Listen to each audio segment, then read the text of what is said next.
I'd like to welcome ThrawnsRevenge to this episode of Crossing the Streams. Welcome to you, Thrawn. How's it going? I'm doing well. How are you? Doing really, really great. Thank you for coming on here. It's been an absolute pleasure getting to kind of see your streams. I've been lurking in a lot of them lately. I apologize for not saying a whole lot. There's definitely some wonderful stuff going on your channel, and as always, I'd like to start the show by asking you to describe what your channel and your community are all about. Yeah. So I'm ThrawnsRevenge. I am heavily influenced by Star Wars, if you couldn't tell. My content is mostly Lego designing on Studio. I use that program exclusively. I used to use LDD when I was younger, but I switched to Studio after finding it out. My community, I'd say, is very well connected to the VTuber community since that's kind of where I started from. I had a lot of friends who were VTubers who were like, "Hey, your content is good. You should just stream it." And I was like, "Yeah, sure, why not?" And that's kind of how this all started in terms of Twitch. Excellent. How often do you stream? Ooh, I try to stream once or twice a week. It's really random because my schedule, I come home from work and sometimes I'm just too tired to do it or I'm very busy. But I try to stream once or twice a week, usually at about 8 p.m. Pacific Standard Time. I try to hit the Tuesday, Thursdays. Sometimes I'll do some on the weekend. Sometimes they'll be extra. Sometimes they'll be less. It's fluctuates a lot. I'm really bad at keeping a proper schedule. Fair. So you describe your channel as a lot of Lego design. You work in studio. How long have you been doing that on stream? Ooh, I want to say a year plus. I could be wrong. I'm really bad at remembering dates. I started Studio proper 2-ish years ago, 2.5 years ago, after having someone ask for instructions for one of my models that I posted online, which is kind of how all of that started. So I was getting requests, and it got to the point where I was like, I might as well give it a shot and see how it goes. So that's kind of how all that started. Yeah, The yeah, pandemic kept me at home a lot, and I had nothing better to do. I couldn't really find work, so it ended up being my work. I see. And so, you were doing mocks. People were asking for your directions. I guess I'd love to back it up a little bit and find out more about how you got into Lego and what kind of led up to this. Yeah, I started Lego when I was 3. That is what my parents tell me. I even remember what my first Lego set was. It was set 6453-1, the Comlink Cruiser. My parents got it for me and helped me assemble it when I was very, very young. And I kind of was into Lego ever since then. It was the main toy I focused on when I was younger. It was all I wanted to build, and it was all I wanted for presents for my birthday. And I've kind of just kept going at it ever since then. I've had on and offs, video games started to encroach on that territory over time when I got older. And I've been building ever since then. College also was kind of like a lull in my Lego enthusiasm, but sometimes I had time between classes, so I'd build some stuff, buy some stuff off of Craigslist.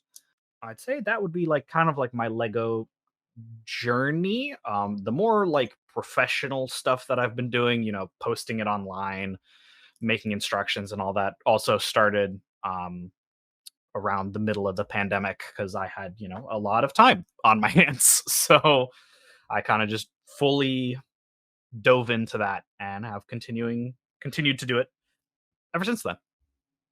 That's incredible. I'm very curious. So, you mentioned that you haven't really stopped. Does that mean you never had any kind of dark ages in terms of Lego? Not really.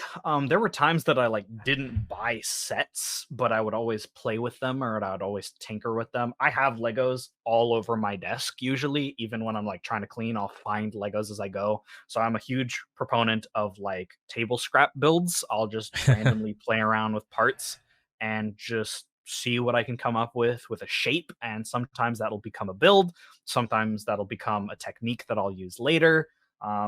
I have Legos in my hands right now. So Understandable, understandable. I actually, I mean, I same here with my desk. I always have Lego on it. There's always a brick or a piece here and there that I end up realizing is, on my desk, and I start playing with it. Uh, when you started doing your own designs and mocks and things like that. Uh, what kind of spurred that? You said it was mostly around the pandemic time. Was that due to having more time in general, or something that you decided that you wanted to kind of take on independent of the pandemic?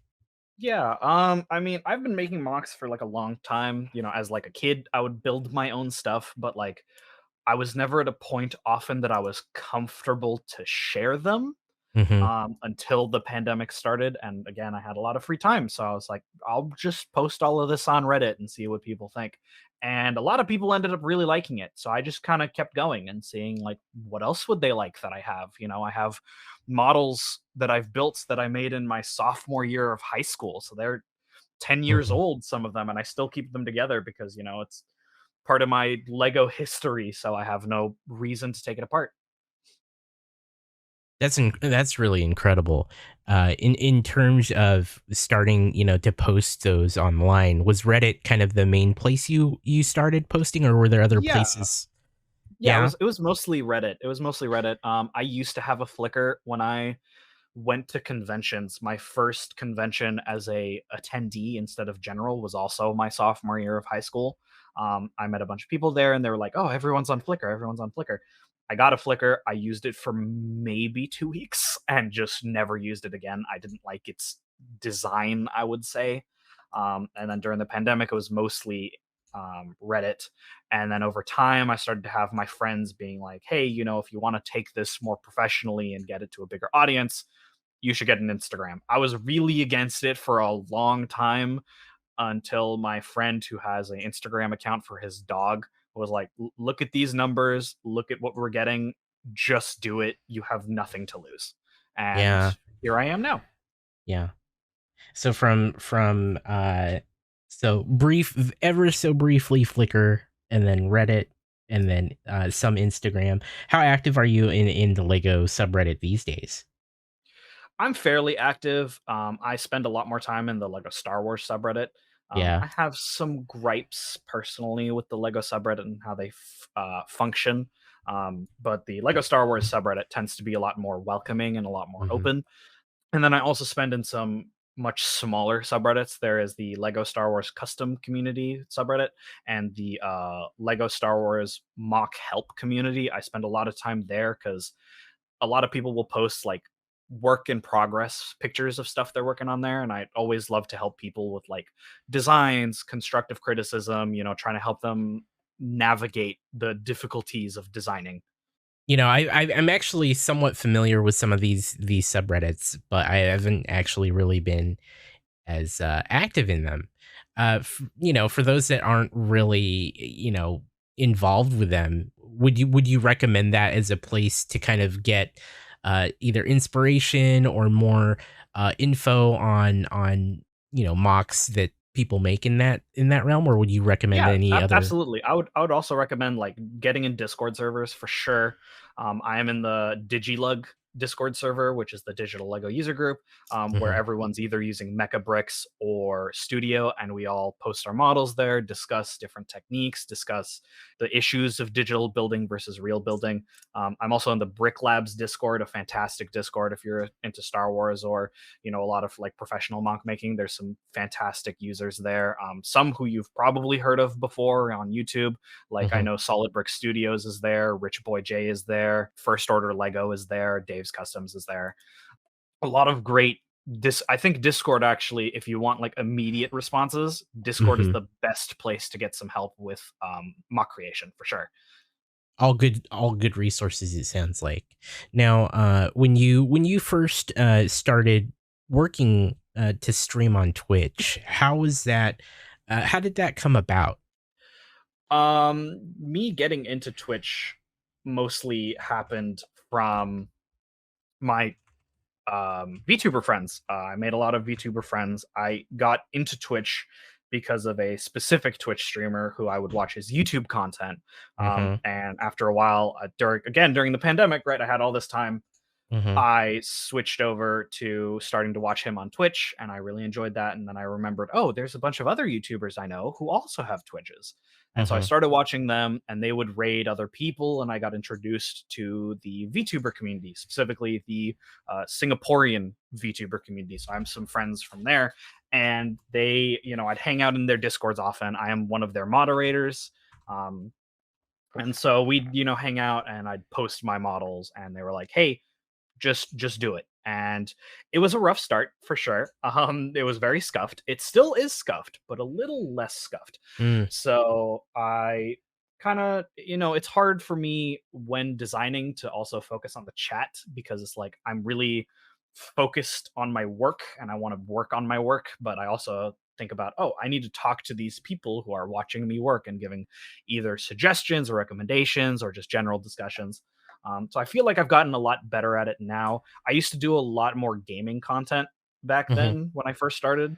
The gaming stuff I've just had less time for, because the positive of me doing Lego work is the stream is kind of like double dipping. I get paid to make commissions. I then also stream the commission, so it's double dipping in the same pot, right? So I Mhm. kind of stopped having a reason to do the games. I actually haven't touched a game in like 2 months, which is a little wild for me as like an avid gamer a while ago. But yeah, the Lego's taken most of my time now. So Yeah, tell me about that. So you do some commission work. How much of your time spent is doing commissions now?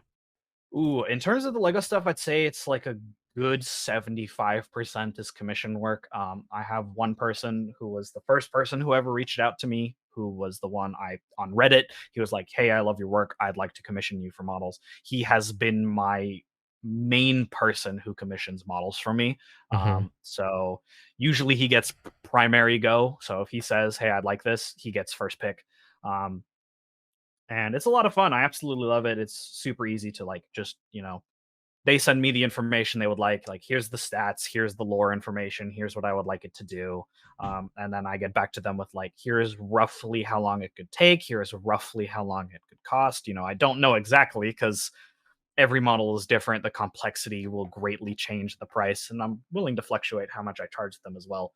Mhm. And yeah, it's really fun. I really enjoy it. It adds on top of the work that I already do, so it's nice to have that extra income. I'm one of those rare people who can say my hobby pays me back to continue with my hobby, which is fantastic.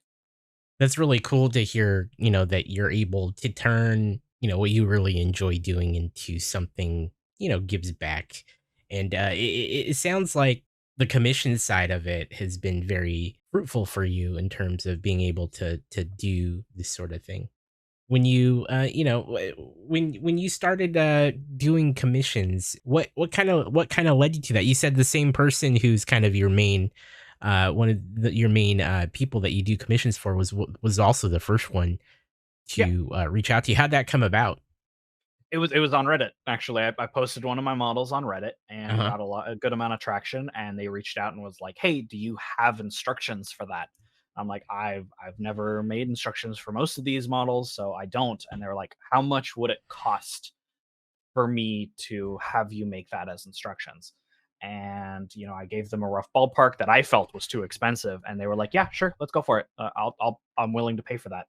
And I started, and that was actually my first time doing Studio. I've never used Studio before. I had used Lego Digital Designer before, so I was roughly familiar with 3D modeling programs for Lego stuff. I've also done computer aided design work as well because of my engineering background. So I, started making some instructions for him, and he just kept ordering over and over and over again, which was a shock to me, because I was like, I thought I was charging him too much. Um, and apparently I was wrong, because he's been like 90% of my profit. Yeah, yeah, So yeah. How do you even determine pricing for that sort of thing? Out of I curiosity, I do it by the hour. I think right? hourly is the easiest. It's hard to do it as a lump sum, because it could be a really really complicated model and it looks super easy on the outside, and then you start working on it and you're hours and hours deep. The downside is that does scare some people away. You know, they hear hourly, they're like, "Oh my god, he's going to charge me for 60 hours of work," which I Right. try not to do, and I'm willing to negotiate if the person's on a budget. One of my most recent models, a person reached out and was like, "Hey, I'd like this model to be made for me." They told me their budget, which was, a fraction less of what I was going to charge them in the end. But I was like, "This is a model I'm very interested in. It was a model that's been on my radar for a long time. I'm willing to do it for this price, and you're just happen to be lucky enough to pick something that I love already." Yeah. So that ended up working out really well for him and for me because, it was a lot of fun still, even though I'm getting paid less, it was still a blast. That's really cool. With going by the hour, roughly, I know they vary in terms of size and complexity, but on average, how many hours do you spend on a commission? On average, it's between about 10 and 20, Yeah. roughly. So, you've been doing, this digital design, working in studio and doing commissions for folks. When when you first picked that up, what was some of the biggest challenges for you while you were trying to kind of learn all that? I'd say the biggest challenge for sure was making instructions. Instruction work is a lot of work, especially in digital programs. It's a lot easier when you have the model physically. You can kind of understand how to take it apart and be able to know like which piece comes together and how it comes together. Doing Mhm. that digitally is a lot harder and it's a lot of work. There are ways to just, select the whole model, click auto generate, but it often makes a lot of mistakes. And I prefer having that human touch because it feels more accurate to how Lego does things, and I like to try to replicate Lego's instructions. When I first started making instructions, I actually just flipped through all my Lego instructions booklets and tried Mhm. to like figure out how they do things, and I tried to emulate it as best as possible because I'm assuming that the user like it's safe to assume the user is going to be older, but it's not always true, and some people are going to be younger who will be buying my model. So I want to try to make it as easy to read as possible where I can. Do you have any thoughts on how to get, into, that more easily, or is it just a lot of practice? It's a lot of just playing with it. I feel that's the same for like a lot of like 3D modeling softwares. Just play with it in your free time and just see what looks good, see what's fun. You know, try emulating something else. I think that's a good way to start actually is if there's like a Lego set that you absolutely love, try to you can import that Lego set into Studio, which is already fantastic. All the parts will be just put in there for you. And then Right. you can build the Lego set, make the instructions yourself and try to see how well you can copy Lego's own instructions. And that's, I think, would be really good practice for sure. That's some great advice. For someone who is thinking about getting into this, do you have any kind of gotchas or advice or any kind of ways to kind of bootstrap someone who wants to kind of get into working in studio and figuring out how to do design digitally? My best recommendation would be to just start for sure. Get used to the program, get used to how the program works. I would absolutely recommend going to some of the subreddits. Like there's the r/digital Lego subreddit, which is a great resource. There's the Digilug Discord, which is a great resource, and just like asking around, like how do I do this? How do I do this? How do I do renders? How do I do instructions? What's the best way to move the parts around? What hotkeys do you use, or what settings do you use? I started to talk with Asgardian Studios, and he gave some tips himself. Who was like, "Yeah, here's some of the settings that I use. Here's some of the ways that I do things." And that the more you get like a pool of people who do the same thing with you, you can kind of like pick and choose different ways other people do things and implement it yourself to make yourself better at the program. Very cool. Now, because you do a lot of this on Twitch, how does that impact the work that you do while you're designing live? It doesn't impact it too much. It's mostly just extends the time a little bit, but I tend to cut off part of the time when I charge the person. It's like, oh, if the stream was 3 hours long, but I only spent an actual 2.5 hours doing work, then I usually tell them like, hey, I'm only charging this much because I was doing it on stream. Some of the downsides, right, is that you'll have some people who will recommend something and maybe you don't want to do that, which is, Hmm. that's part of the downside of putting things publicly, is there'll be people who disagree with you or you'll disagree with them. But I think that conversation makes you a better builder more often than not. Having other people's critiques helps kind of decide, oh, what does one person prefer versus another, and how to kind of mold the model into a shape that everyone's happy with, which, it's not always that easy to do, make everyone happy, right? But I try my best to try to add elements that other people recommend. Luckily, I've never had an issue where someone's just like mean about it. That's the only part that I'd personally be upset about, is if someone shows up and is like, I hate that, it's dumb, you're doing terribly, blah blah blah. I've only had that happen once, Hmm. which was not on stream. It was on Reddit actually, and I stopped associating myself with that designer. And it happens. Some people feel that they're better than you, Yeah. which is not a fun experience to have. I try to keep myself grounded as often as possible. That's why I often call my work garbage. I always know that there's always a bigger fish in the sea. So, Hmm. keep yourself, as long as I know that I'm not good enough, I'll keep striving to be better. That's kind of how I see it. Yeah.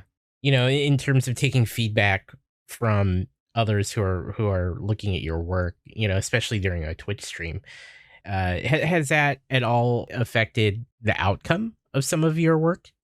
Absolutely, absolutely. It's affected it only positively, because I'd say that the people who do look at my work, I think, are very nice and give constructive criticism really well and recommendations well. And I tend to more often than not take them, Yeah. because they tend to be right. There's sometimes where I'm like, oh, I disagree with that. I prefer it to look that way because of X, Y, or Z. It's cheaper, it weighs less, it looks more smooth, or I like the transition better. Right. But often I'll tend to take the criticism and the suggestions, because it more often than not will make the model look better. And so I feel my builds have gotten better because of that, because I'm constantly working with other people and understanding how other people build things, and you know their approach. And that makes me a better builder, to just learn from others and how they do things, because then your tool belt of designing is just bigger every time. That's good. That's really good to hear. I think that is probably what makes it so unique in terms of being able to do this live, is getting that input from others in real time. When you're hanging out there and you're doing, you're working on your design. It's always cool to, hear what people are thinking, whether it's something constructive or maybe something that may not contribute. But I mean, it's always good to hear potentially what other people might think just by seeing it. Have you found that on the other side of it has made it really hard to do the job or work on the commission that you're working on while being Um, on stream? not really. I feel I've gotten much better at it. I was definitely got too lost in the chat sometimes and would not be able to work on it well enough at the time.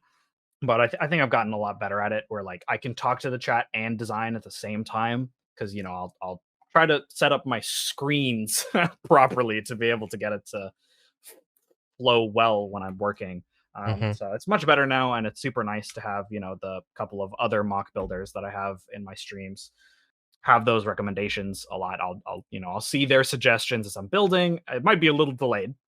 My reaction might be a little delayed, because sometimes I'll Hmm. have reference image open at the same time, and as I'm building, we'll communicate about different designs. They'll send Discord messages of like, hey, here's how I would do it, or here's a different way to do it. Or like, for example, I've had moments where I'm like struggling with a specific section, I can't really get the shaping to work out, and they will give recommendations or try to help out, which is always super beneficial, because it makes me take up less time. Actually, it cuts down the hours needed, because they have a solution that maybe I didn't think of, which is always helpful. And then you just, add that solution to your tool belt. You can use it Yeah. again later. As someone who streams and makes, designs and mocks as part of the core of your content, how would you describe that? How is that different than most other Lego content creators? I'd say the difference is, well, first off, I don't have my camera usually. because it's all digital. So I'd say that's a big difference. Is I'm all digital. Everything's focused on my screen, which Hmm. is difficult sometimes. I feel like I probably would do better if I had my camera on so people could see me and the funny faces I make probably while building. I'd say the main difference, right, is like it's a lot of creativity. Is that's kind of what you're selling to the audience is you're telling them like, hey, this is what I can do. Watch me do it. Maybe it's interesting for you. So I think I'm less close to brick building streamers who, build on stream, build sets on stream, or that kind of stuff, and more closer to like art streamers who do digital art on stream. Hmm. Because it's kind of, I'm in a sense painting with bricks pretty much. So I feel like my audience can be a little different because of that, but it's still Legos, right? So some people from the Lego community who watch brick builders would are interested to see that aspect of Lego, the customization, the doing your own thing. I know Right. there are some who do custom mocks, and I'd say I'm also closer to them for sure. The Uh-huh. main difference is they do it IRL, so they have the actual pieces, and I don't because I don't Yeah, have the space for that yet. sure. Which leads me to another great question in terms of comparing digital building to real life building. What are your feelings on that in terms of how that's so different? Yeah, there. I remember seeing an article about it that one of the Lego blog sites did, but the positive, right, is that you have every single piece available to you as long as it's in the program. Right. It can come in any color, which is fantastic. And you can easily replicate work by just doing control C, control V, or copy and mirror, right? It reduces some of the time, but it also adds time because there's a lot of things that like don't work digitally that would work IRL, right? Like collisions is a big issue where it says a piece is not hitting, but it actually is. And the only way you would know that is if you built it IRL and actually tested it and figured out that, like, oh, that doesn't work the way I thought it was, or that doesn't connect. Building, I think, big mocks or like dioramas for sure, I feel are harder to do digitally because that kind of organic touch you want to give to a diorama is hard to replicate because, if you're have a hinge piece IRL, it's not hard to move the hinge piece to the correct position. In digital, you have to manually click the hinge piece, manually click the hinge tool, manually move it into place, make sure it's not colliding. That is really difficult to do digitally. And that's why, digital is fun, but IRL building, I feel at times is easier. But digital is fantastic if you're on a budget and maybe you don't have the money to go out and buy thousands of dollars of Lego. Your option is to do it digitally because then you can do whatever you want. Or, like, for example, I made a model where there was grass, and I should have rotated all the grass individually to kind of get that random grass undulation texture. Uh, Mhm. if there's hundreds of blades of grass, you have to manually click each one and rotate it into a position that looks good and have it not hit each other. Yeah. If you were doing that IRL, that's much easier to do. Yeah. Are there any, other examples that you have in addition to those that are like, "This would be a lot better physically than digitally?" Physically. I feel kind of like having all the pieces in front of you can be really beneficial. Just Mhm. like throwing a bunch of pieces on the floor and being like, all right, what do I have? What are my limitations? Where digital doesn't have a lot of those limitations of like, you have all the parts available. You have the whole Lego catalog available, which then has the whole like, the issue of choice, right? I have so many options. Which one should I pick? Which then comes into your own knowledge of like, what techniques do you know or do you have in mind to fix that problem, right? Is like, if I have certain slopes available, I am limited to, oh, I can only use those slopes, so there are only these kind of techniques that are available. Where digitally, it's you have all the slopes, so you can do any kind of sloping technique. So that I think is some positives of physical building is the limitations of what you have, but that can also be seen as a negative of you have limitations where digitally you don't. Right. If you're, if you have someone who is really interested in getting into just mock building in general, Mhm. would you recommend in what situations would you recommend digital versus physical to get started? I feel like I would recommend digital for trying new techniques that you haven't used before. Like, let's say a huge a place for techniques is tips and bricks, I think is what it's called on Instagram and their blog. They have a lot of fantastic ideas for how to use different techniques. If you just don't have those parts, you can just do it digitally and see how that looks and see how that feels, and then decide in the future, oh, would I be willing to get the parts to attempt that?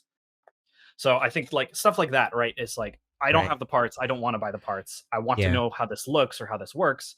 Just do it digitally and then decide, oh, is it worth buying these parts? And then the fantastic part of digital, right? You can get the XML file, the Hmm. file of all the parts, put that into Bricklink, buy all the parts. Yeah.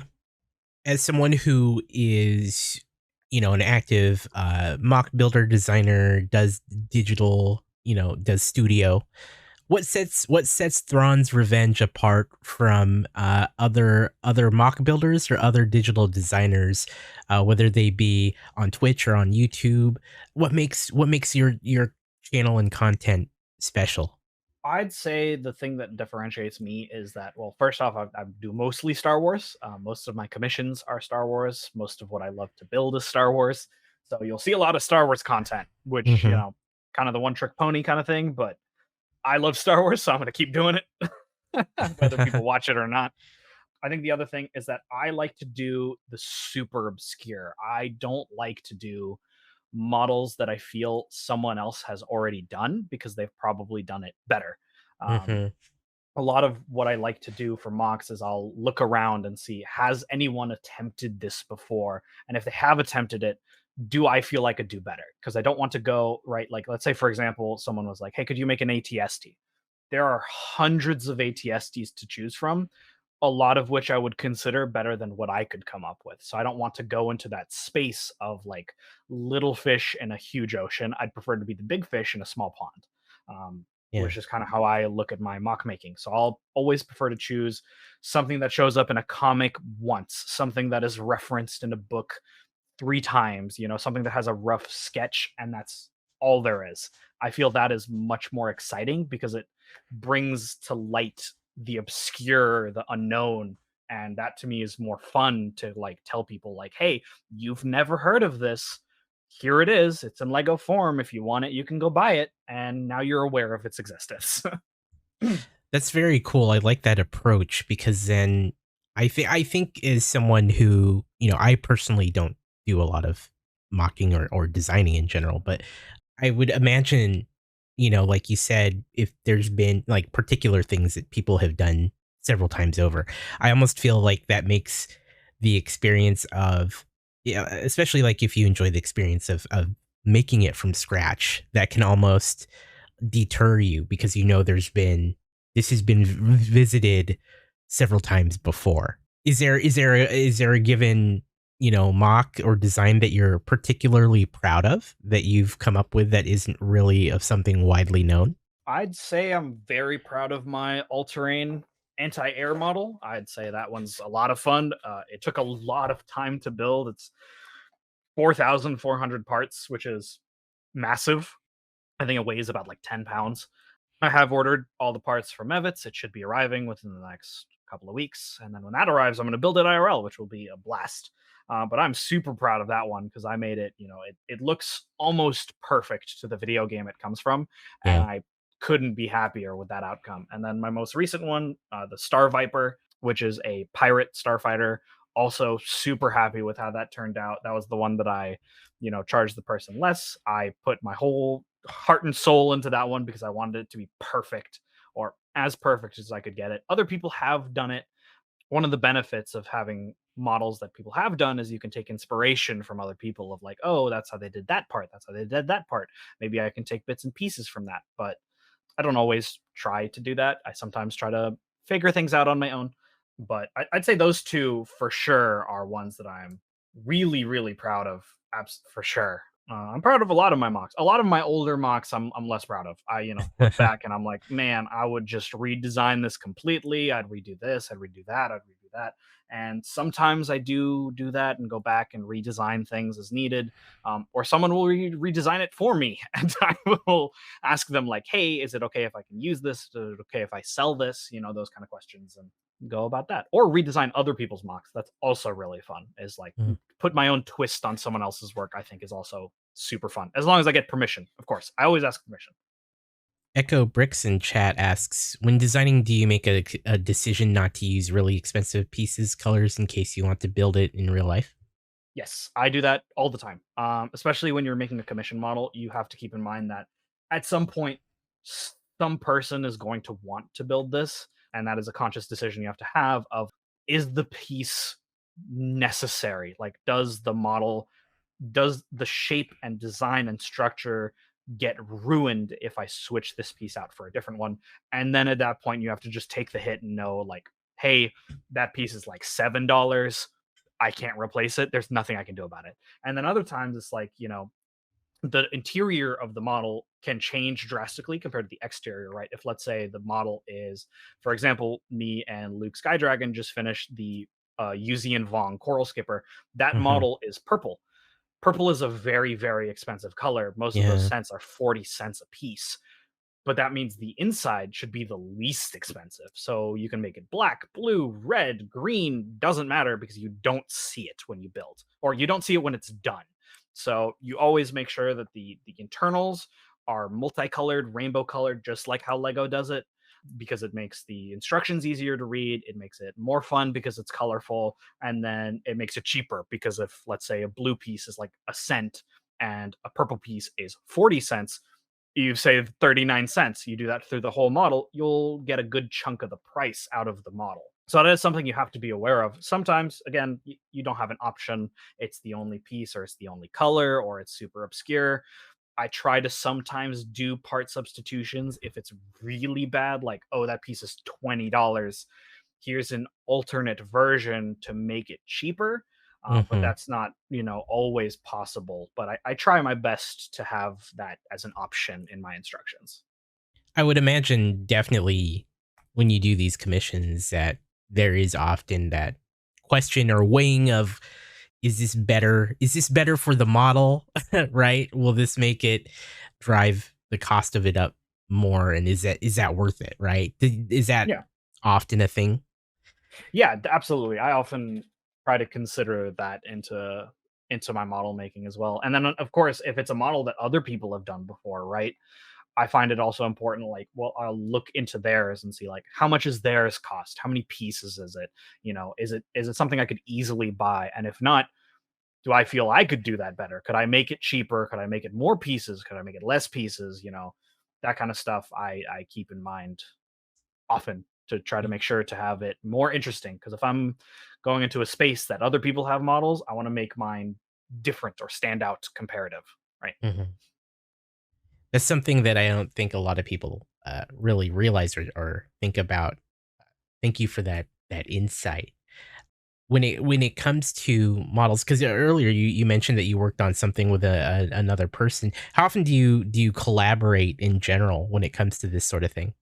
I haven't done it often, but I've started to do it a lot now because I feel it's more interesting. I think it's more fun to Yeah. have another person there and like try to discuss our thought processes or how we build and compare it to each other. And two heads are better than one. So having two people there is a blast. I've wanted to get into it after I saw Brick Vault UCCS Slave One and UCCS Millennium Falcon, because Mhm. the list of contributors on those was like three or four people for a single model. And I was like, how in the world do you have so many people working on the same model?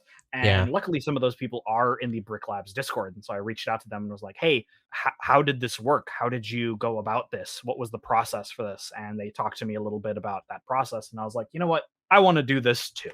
So Yeah. this is my third collab model that I've recently finished was the Easy and Von Coral Skipper.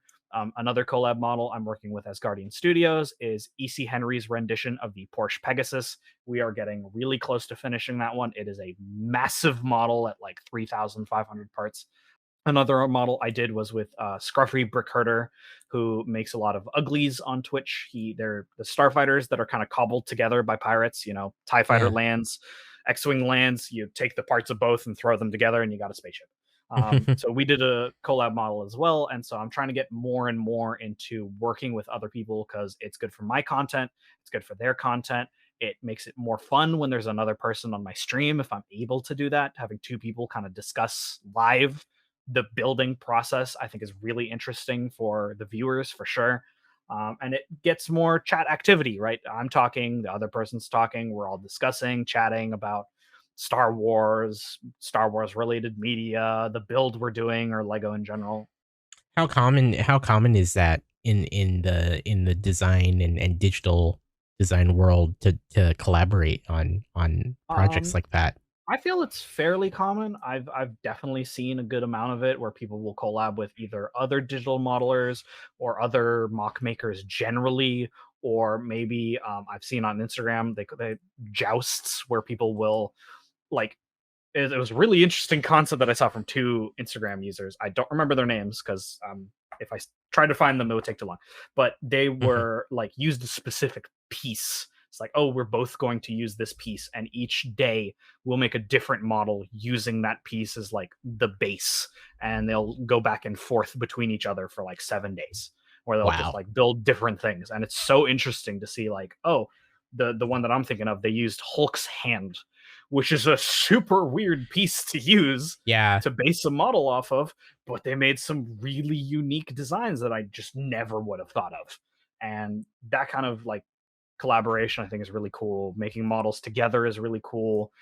There's artists I know, like 3D artists or 2D artists, or like animators where you would work with them and they would animate your model. They would make a sketch of your model. That kind of collaboration I've seen as well.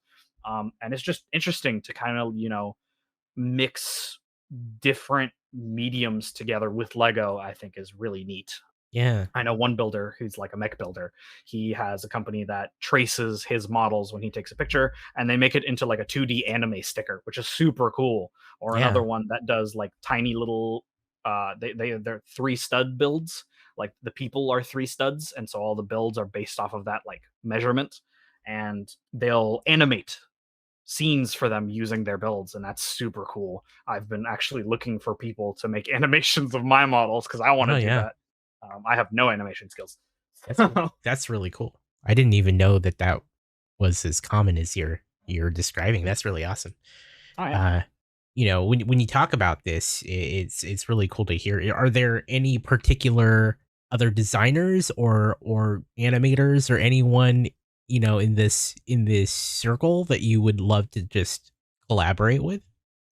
Oh yeah, absolutely. I'd need to go to my Instagram and find check some of them out. But like modelers like Jarek, I absolutely love Jarek's work. He is an incredible designer. The way he makes his shapes and his scales and his techniques are just so unique.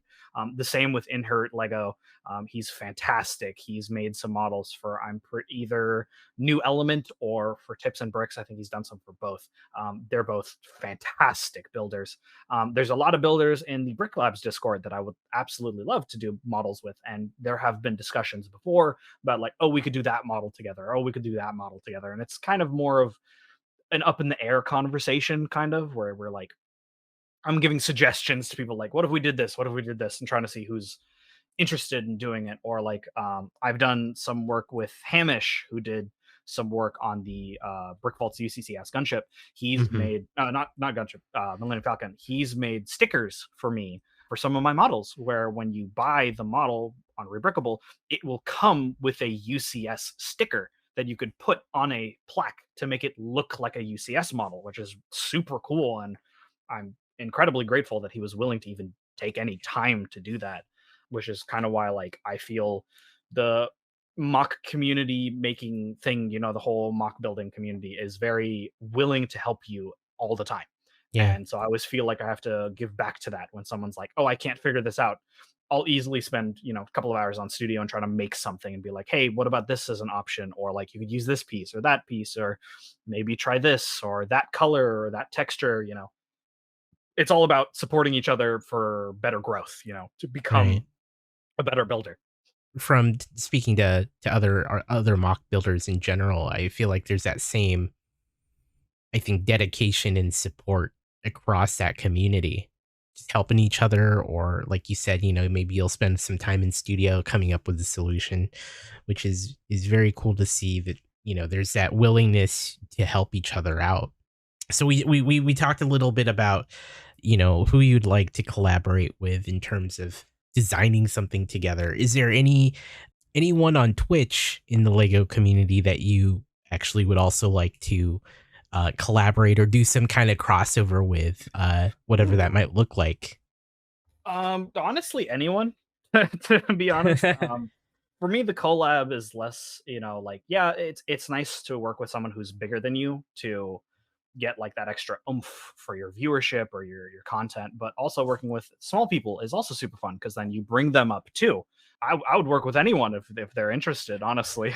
I'm not picky on who I work with as long as, the content Yeah. is good, your work is good. I'm not really picky on who I choose, as long as it's something we both are can relate to, some sort of content we can relate to, or some sort of idea we can relate to. I'm always down to work together to work on something.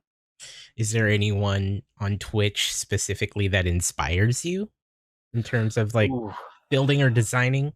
Brickenick for sure. Brickenick's models are fantastic. I love his Lego room, first off. If I could just hang out there, I'd be set. Yeah. But I really love his kind of the joy in his models. You can feel the warmth and love that he puts into his models, and I can feel that for every design he's made.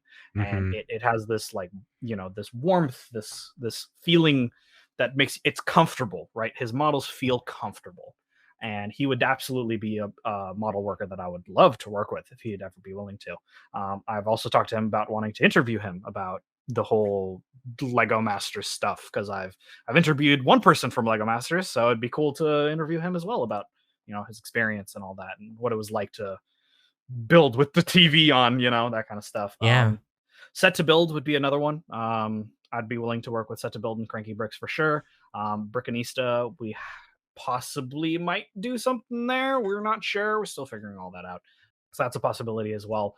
It doesn't matter how good you are or how not traditional you are, or maybe quote unquote not good you are. I would just love to work with, another person. It just makes it more fun and more exciting. And, you both learn from your own building techniques and your own way of approaching things, your creativity, putting a little bit of you into your work and other people's work is a lot of fun. When you think about doing what you do and you're also broadcasting it on Twitch live, what do you find, and we already touched on this a little bit, but what do you find to be the most challenging thing about generating content, specifically while doing digital design? Yeah, that definitely is a challenge of trying to make something interesting to watch. I would say sometimes my content is not interesting to watch solely because it's like, oh, he's just working on a model. He's not really talking much back. That's a little boring. There's not much I could do about it. I have a very strict policy on how I design my setup for Twitch. I don't like clutter. I really like simplicity.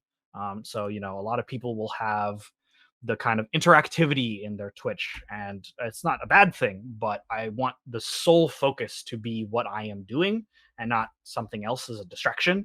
So the downside is all the weight is on my back. Like, it is my job to carry the stream and Yeah. figure out, like, to make it interesting for other people.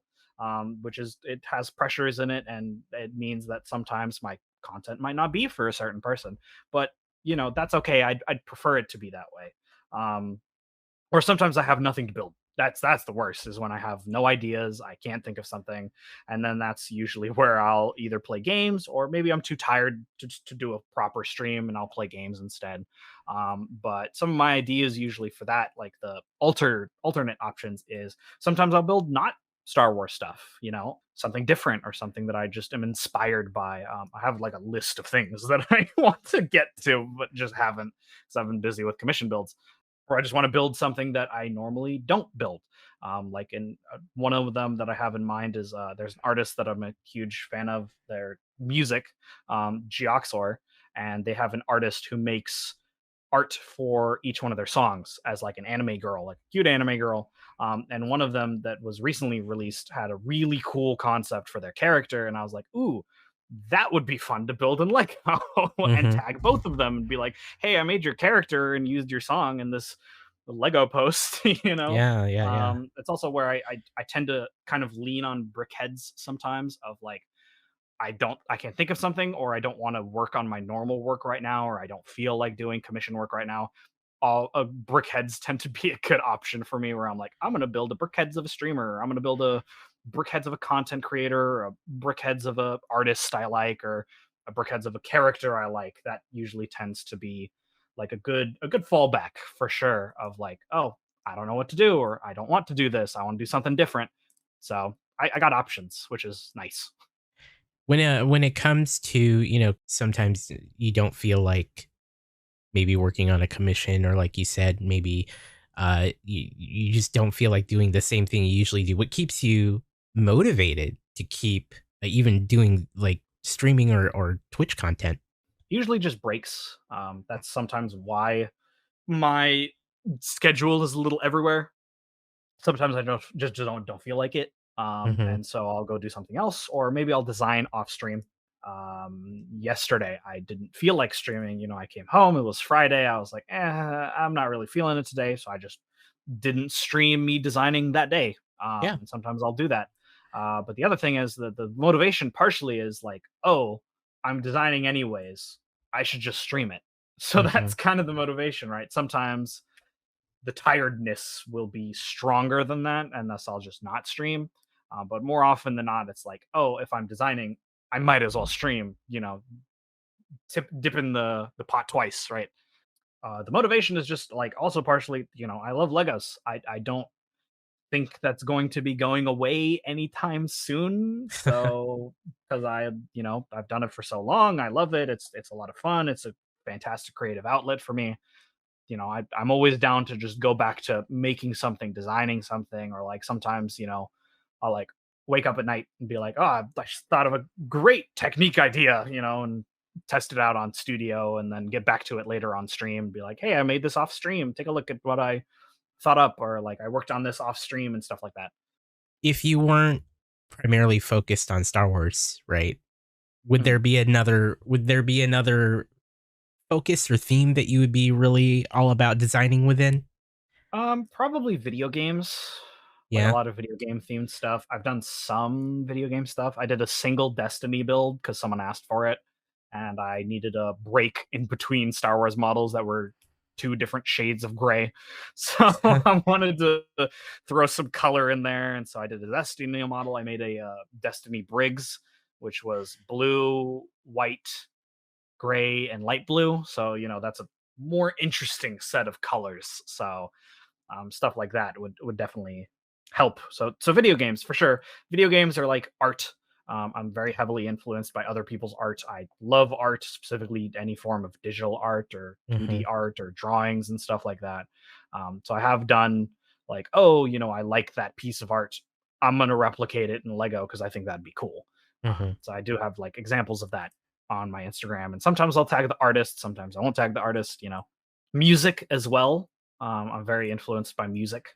So, when I'm listening to music, I'll have an image in my mind of like what the music feels. And so building that image would be fun. And I have a bunch of those in the back of my mind of like, here's what I see when I hear this music.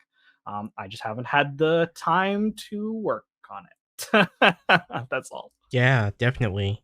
Everything we've covered so far, I mean, it just sounds like you've got a pretty good amount of experience now doing what you do, designing Lego models in general, doing it on stream. Is there anything that you would tell a person who is like, uh I really enjoy, doing some digital design, but maybe they want to take the leap into Twitch content creation? What would you tell them specifically as someone who's like, I'm gonna get started, but I'm not sure what I should be aware of going into this. That's a hard question. Honestly, I'm not really sure because Yeah, I mean, I kind of just dove into it and yeah, had no expectations. And when I started, not that many people really watched. It was mostly like the friends that I made from Twitch stuff, so they'd be around lurking a little bit. So I guess expect a slow start for sure. Expect that not a lot of people will be there, and that's okay. If they're interested, they'll be there, and if they're not, they won't. They won't, and that's just. But it's all about like starting, right? Making stuff, doing things, and make what you love. Make what is fun to you, and as long as you are having fun, then other people will also have fun. would you give yourself that same advice if you were able to talk to yourself as a fresh streamer, or would you tell yourself something different? I'd probably say the same thing. I mean, I Yeah. probably wouldn't take it to heart, but right, it sounds like this the stereotypical, oh, just start and figure it out as you go, and people will come. But Yeah, I mean, yeah, I yeah. feel like that's kind of been the truth for me, right? Is like on Instagram alone, I just hit 1,000 followers. If you had asked me 2 years ago, do you expect 1,000 people would be interested in your work? I would have tell you, oh hell no, Yeah. absolutely not. Who wants to look at my terrible work? Apparently, I'm wrong. So yeah, it's just about content creation. Just make, and someone will be there to say, "I like that thing." Yeah, you know, yeah. How do you think your own content has grown since you've started? I'd say the mocks have been getting better. That's for sure. Uh-huh. My building style has greatly changed and evolved, especially with taking the suggestions of other people. Super helped make me a better builder for sure. And watching other people build or looking at other people build, collaborating with other builders, definitely has elevated the mocks themselves. In terms of content, I think that'd be hard to say. I feel like my YouTube channel is still the same. Sure. The positive is I've been given some more content right from other people. Right, I got reached out by a company called WeBricks. They specialize in fake Lego. It is Lego, but made in China. Mm, And I was willing to work with them because they don't have any tendency to steal other people's mocks. So I was like, yeah, sure, here's a model that you could send me, send it over, I'll make a video on it, and that's a video for next week, right? And as long as I keep working, I feel I get more options of content to make, right? People will reach out to me with suggestions or ideas or stuff like that, and the more I grow, I feel my pool of options has grown with it because of just recommendations. And as a person who has, I feel, run out of physical models to show on YouTube, that's great. I don't have the money to be buying a $300 model every time to show, because definitely. then I'm stuck Yeah. with a $300 model that's just sitting in my shelf collecting dust. Other options for content is fantastic. Yeah. In general, there aren't really a lot of digital designers on Twitch, from what I can Yeah, tell.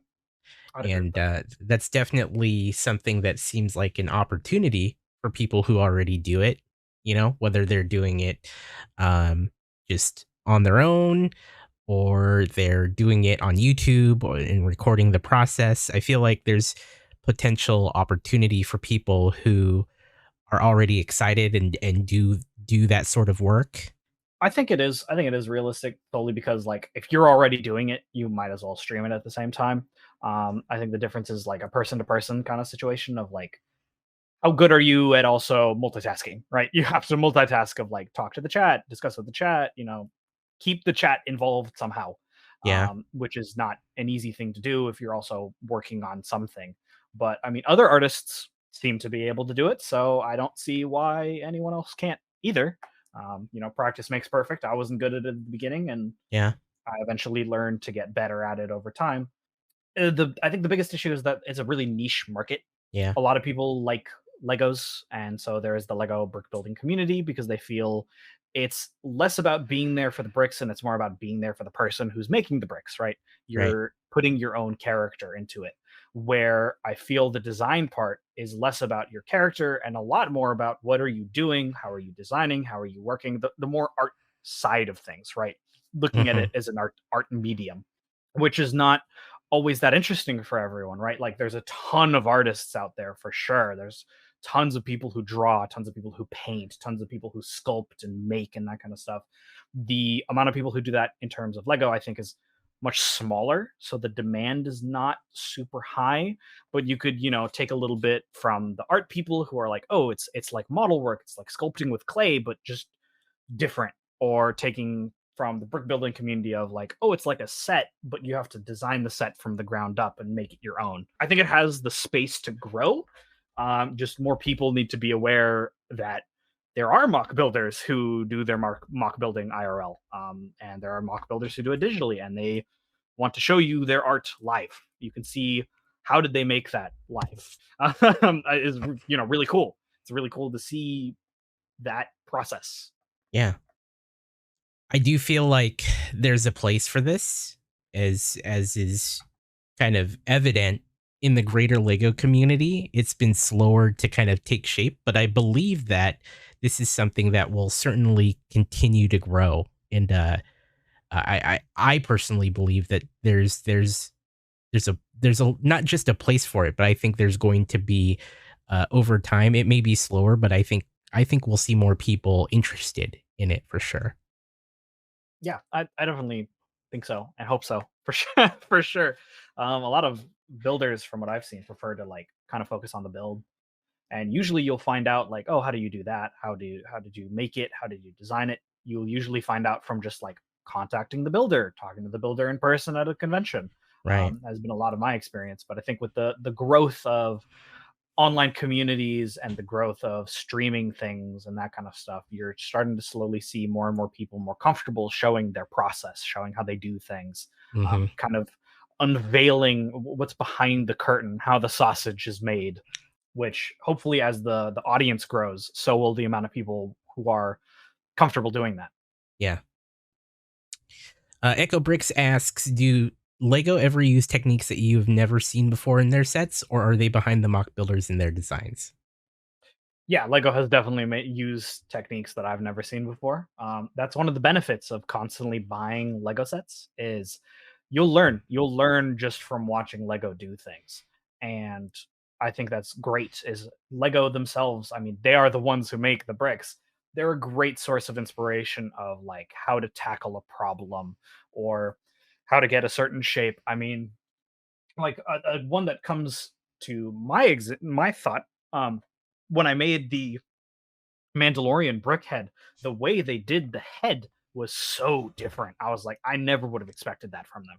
Embed different plates in between panels and like lock them in place. It was genius. And I absolutely would love to use that technique in one of my models. So you don't have to just learn from other mock makers. You can learn from the company themselves because they're always making new products. Their designers are professionals. That's why they're paid the big bucks and they work at Lego. You can learn from them. You can learn from mock builders. You can learn from YouTubers. You can learn from art itself. There are tons of places for inspiration and techniques. Mevitz Bricks asks, do you ever stream building the designs that you do? Yes, I have. The downside of buying the designs and building them is that they're expensive. As you would know from the one that I bought for me recently, Yeah, yeah. it's not always cheap, and that's kind of like my biggest hurdle, and that's one of the reasons that I so vehemently push towards selling instructions, trying to work with companies, is to get the money back and use that money to buy models IRL because I want all of them. I can't afford all of them. Yeah. That's the problem. So I do want to get more into that, and hopefully, when that model comes in, the company that I work for jarjarbricks.com, they have their own models. Those are being shipped to me as well. Hopefully, I'll have like actually a good amount of IRL building I'll be able to do, which will be a different kind of content of like, hey, I built this and designed this. Now watch me actually build it IRL and figure out does this work IRL, and we'll find out together. I'm really curious because we've been talking a bit about how you support the hobby, right? You do some commissions for the designs and you sell instructions and things like that. Have you ever thought about setting up a Patreon? I have a Ko-fi Oh, that I awesome. do horribly at promoting, Oh, okay. because I don't know how to use it. Oh, That's so yeah, the big issue is of like one of the reasons I don't do Patreon is because like I'm really, I'd say, in the know with a lot of the art world. A lot of artists left Patreon for their fair. policy changes. Yeah, I was in full support of them. I completely agree that that's just not, Patreon should not be doing that. I don't agree with their reasoning, and so I wasn't willing to use Patreon because of that. fair. So I do Yeah, have a yeah, Ko-fi. The biggest issue is, right, it's just me. I have yeah, a lot of work that I have to do for my Instagram. I have a lot of work that I have to do for my Rebrickable that I'm behind on. I have the designs that I do. I have the streams that I do. I have the YouTube content that I yeah. do. I work with the companies to make models and kits and stuff. I'm spread thin enough that like Fair. Ko-fi kind of takes a backseat of Yeah, like yeah, yeah, it's a place where you can support me.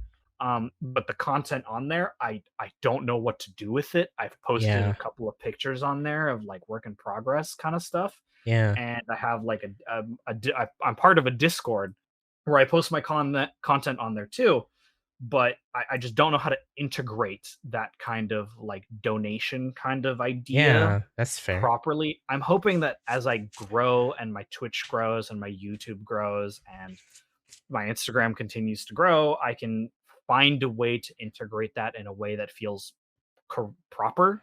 Yeah, But until then, it's kind of right now left in the dust of the sure. best way to support me is by my instructions, because then you're Okay. getting a product for it. That answers my next question was how to best support you. So, Yeah. that would be instructions. There It's mostly yeah. instructions is the biggest one. Commissions as well if you're ever interested. And oh, there's that weird superhero character that I'd like a little briquette of, or there's that thing that I would like a custom kit of. That kind of stuff is a great way to support me. That's on the more expensive side. And then the other way is of course instructions is a great way. Kofi, if you'd prefer not to buy instructions, throw a couple of dollars my way there as well. And then of course, like watching my YouTube content, subscribing to that, watching my Instagram content, and following and all that jazz usually would be, Okay. the non-monetary way of supporting me would be just following what I do and enjoying what I do and just hanging out. Sounds like you got a lot of plate spinning. There's a lot of going on there. There's a lot of Yeah. things that you're up to.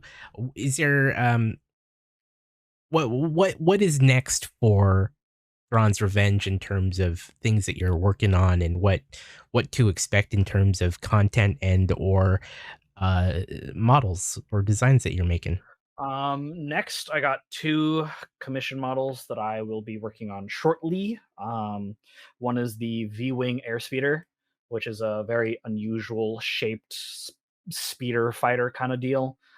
Another one is the M-Wing, which shows up in a single comic book. It's a hodgepodge of Y-Wing parts made into an M shape. So those two models are coming soon.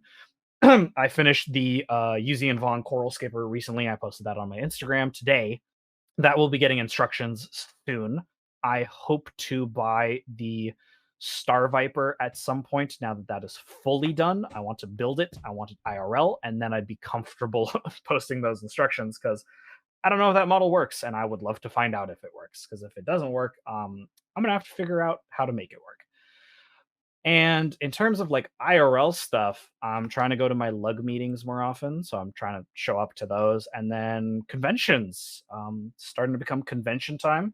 So I'm going to Brickfest in my neck of the woods, which will be in August. Then I want to try to sign up for Emerald City Comic Con in Seattle to show some of my Star Wars models there. And then in the first weekend of October will be the BrickCon, where I will be bringing as many models as I can fit in the back of my car. And I will be there for that convention as well. And then on top of that, I hit 1,000 followers on Instagram, which is awesome. I will be starting a competition on Monday where anyone can enter. The barrier of entry I made as low as humanly possible so anyone can get in. It's super easy. It is a 30-part build challenge where you are supposed to use 30 parts or less to design your own custom Star Wars vehicle, Star Wars tank, Star Wars fighter, Star Wars ship, Star Wars droid, some sort of object, non living object. and you will submit that on Instagram or my Discord. And there are 4 prizes and there are 2 stages.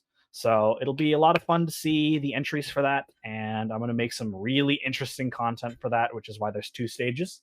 And yeah, that's kind of the coming up stuff. And then, of course, models, hopefully soon, IRL models. So more IRL building soon is the hope. I made an IRL build on Thursday. I hope to do more shortly.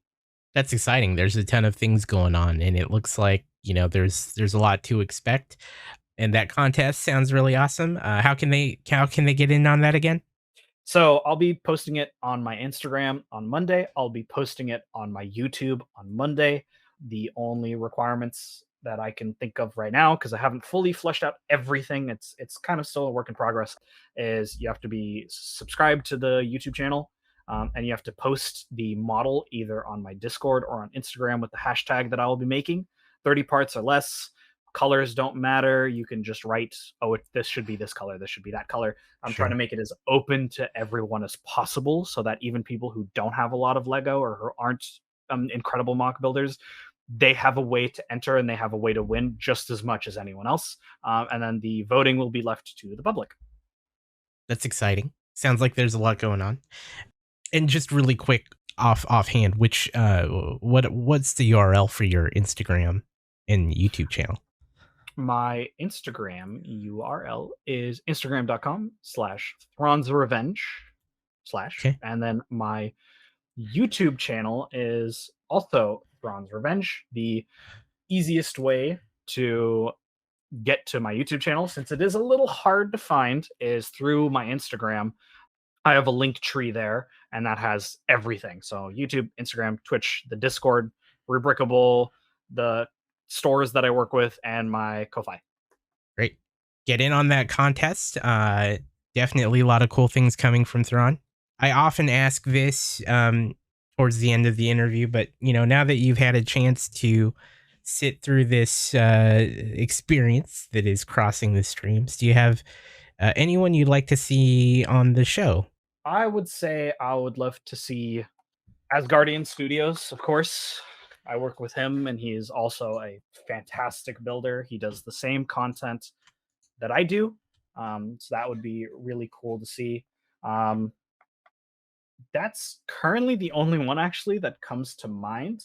Yeah. Maybe Box Commander. He doesn't stream, but he's also a incredible builder and designer. I think more. I would love to see some like mock builders on the show. I think that'd be really cool to see people who like maybe they don't stream, but they just do Instagram work or they just do Flickr or something like that, and they're well known in the community. It'd be really interesting to see like their experience, their um relationship to Lego, how they started, where they came from, all that kind of stuff, Yeah. and their techniques and styles, and more into the building of Lego for sure. All great. That that's a great idea. I think that's definitely something we'd love to do more of on the show. And as Guardian Studio is also just a great person to look at for this for the same reasons we had you on here, is to get some of that experience on it. I believe that we definitely need more representation of whether they be mock builders or designers, digital designers. So definitely. Was there anything that you had anticipated me asking you that I didn't get to, or something that you had expected to talk about that we didn't get to touch on today? I don't think that much. I mean, I thought there'd be a bunch of questions of like my other content, of like the YouTube stuff, Sure. the kit making stuff, Yeah. as well. Or like I thought there'd be a lot of personal questions, so nice that I didn't have to answer too many of those. Do you want to Um, talk about a little bit about the YouTube side of what you sure, do? yeah, yeah. Yeah. Why don't you? Yeah. So I have a YouTube channel where I kind of just rant about Lego, and I show my Okay. models. It's a great way for me to promote my Rubricable as well as right. I'll have a video of a model, and then I can, when I release the instructions, have that video on there on top of all the images and all the designs and all the stuff that you normally would need for a Rubricable model. which gets a lot of traction of people coming in being like, oh, I found you from such and such model or such and such model, which is a great way to interact with people, I feel. And Yeah. then as well as like just my opinions on certain Lego things, right? Like my opinions on how is Lego doing right now in sets? Am I concerned about the future, or like what do I think about Star Wars, the branding, or my opinion on custom pieces, right? I got some Clone Army customs models in the mail not too long ago. I made a video about my experience with custom minifigs, custom weapons from Brick Arms or other people, custom pieces like Crazy Bricks as custom legs. I got some of those for my stormtroopers to try to see how those are like. I hope to make a video about decals. I want to try doing decals live on a YouTube video and trying to apply decals on a minifig and see how that process is like and my experience on that. Talk about as I have the model that I got from Weebricks. I plan to have that model on Monday about, oh, here's the model that I made. The twist is this isn't Lego. Is this worth it? Is this something you could look into? If you don't have the money, is this possible? If you're looking for specific colors, is this possible? So I'm exploring Lego deeper into its different niche things of custom parts, custom models, doing things on your own, discussing Lego and how they do things, what I like, what I dislike, that kind of stuff. What was it like getting you started on YouTube? What are your thoughts Ooh, on getting that all rough. going? It was really rough, actually. I started first with making videos in After Effects and talking about the Mandalorian as it was airing. That did not work well. That did Why? not work well. Why I kind of not? didn't know what I didn't know what I was doing. The market kind of wasn't there. Not a Sure. lot of people were really watching, and I kind of didn't like making the videos. I didn't like, I mean, I still don't like making videos. Making videos for me it feels like a lot of work. I have to really focus, and I'm a person who tries to do things in one take, as little cuts as possible. I want to be like as realistic as possible. Right. um I don't know why. um it was just, I didn't think the content was good, and so I took a really long break from YouTube Mm, and getting into it. And now I feel my content is much better. yeah. um I feel like after the break that I took, the content became much more interesting, and my viewership was much higher. Right, if I compare the first 1, 2, 3, 4, 5 videos that I made from when I first started, and then compared to the video when I came back, Sure. after I was had people being like, "Hey, you should just do Lego stuff. Just make a Lego channel. Don't be Star Wars. Just be Lego, or Lego Star Wars, or like a mix of the both." Right. Yeah. That video did much better than everything before it. Yeah. And so that's kind of my focus, is the more Lego related content and like a Star Wars related content. When it comes to the content that you do on Twitch, how does that overlap with any of the YouTube stuff? Mostly the speed designs. Like if I have a model that I plan to just make, and I'm not selling instructions, right? If it's a free model, that's great. I can then take that stream, speed it up, and make a video on it. Yeah. Those don't always do super well because it's not interesting for everyone. Mhm. And they would usually prefer to just go to the instructions themselves and just download them and build the model themselves.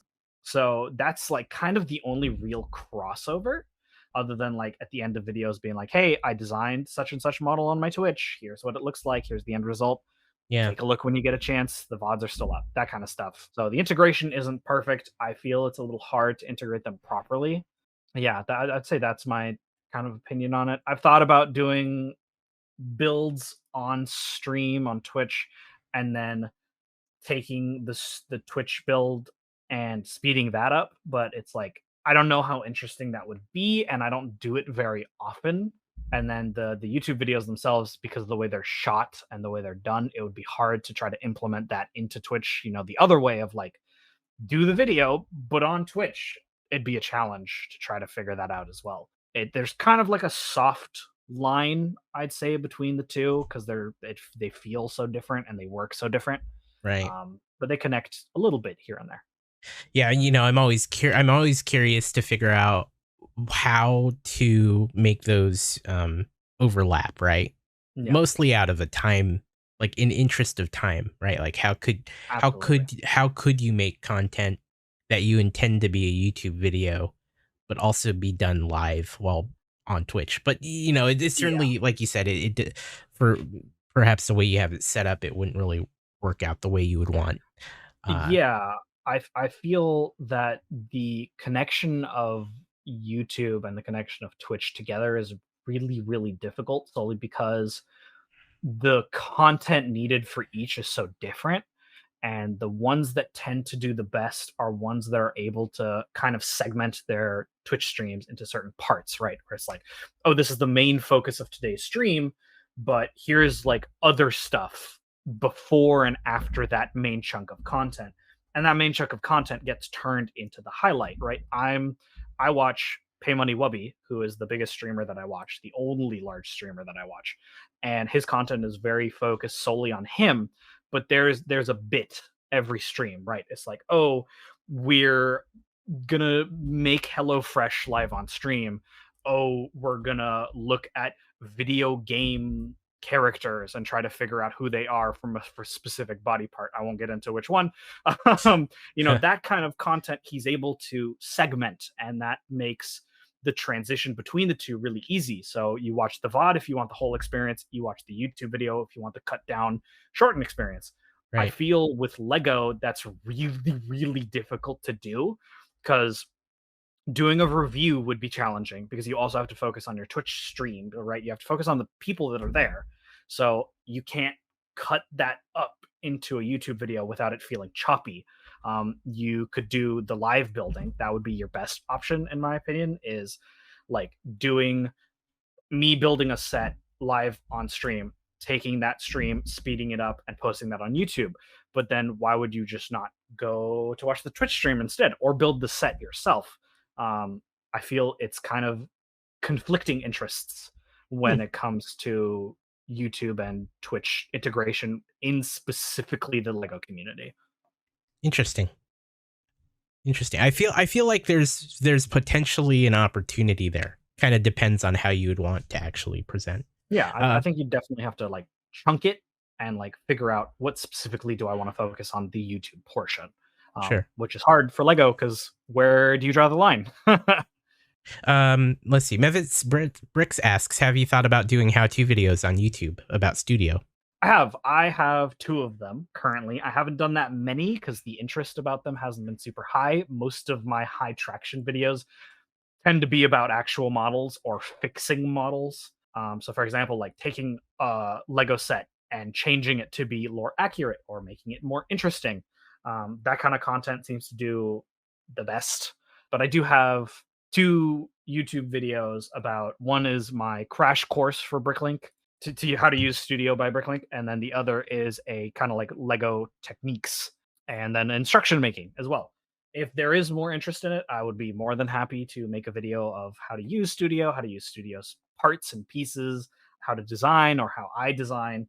Again, they base it all, a lot off of what gets the most interest on views, and so far it's been making a model, building the model, showing the model on the YouTube video, talking about it, where it comes from, its history, its relationship to Star Wars, its special things that it does or how it's designed, and then plugging in everything else of like Instagram, Twitch, all that stuff, and then the rebrickable instructions, which are for most of the models. Thank you for that answer. There's definitely, I feel like maybe, yeah, I think I'm kind of surprised that there's not enough interest in YouTube videos about like learning studio or like ways to get more out of it. But you know, maybe Yeah. maybe there's not as much of an audience as I would had expected there. Yeah, I feel a lot of the YouTube audience because like I'm in the same group as people like Rich Boy J, Solid Brick Studios, First Order Lego, M&R Productions, Pachiriku, like those kind of builders who are all about like, here's a set, here's my opinion on it, and then here's some custom work I've been building on. Here's my opinion on this person's custom work I've been building on. Here is me building a model, IRL sped up, that kind of stuff. That's kind of the same ballpark that I'm in, especially Hmm. with the Star Wars content for sure. It's mostly focused on like the IRL, the show me an item, tell me about the item, and then your thoughts on the item. That kind of stuff is what gets the most interest, or set modifications and stuff like that is definitely where the content is. Well, great. We learned a lot about you today, Thrawn. Appreciate you coming on, and thank you for being a guest on this episode. Thank you for having me. This leads us to the final piece of the episode, which is I often ask the guest if they have any parting words or what they would like to say as their final words on the show. Yeah. Thank you for having me on again. I love Lego. I've loved Lego for a long time. So I'll keep doing this until, something happens where I can't do it. Hopefully that doesn't happen. So expect more models, expect more streams, expect the continuation of the YouTube channel, hopefully some more partnerships in the future, more collabs. I want to grow more, do more, meet more people, interact with more. So just reach out if you got an idea, reach out if you got an interest or something you'd like to work together on. I would love to hear from you. And my DMs on Discord and Instagram are always open, and I check them often.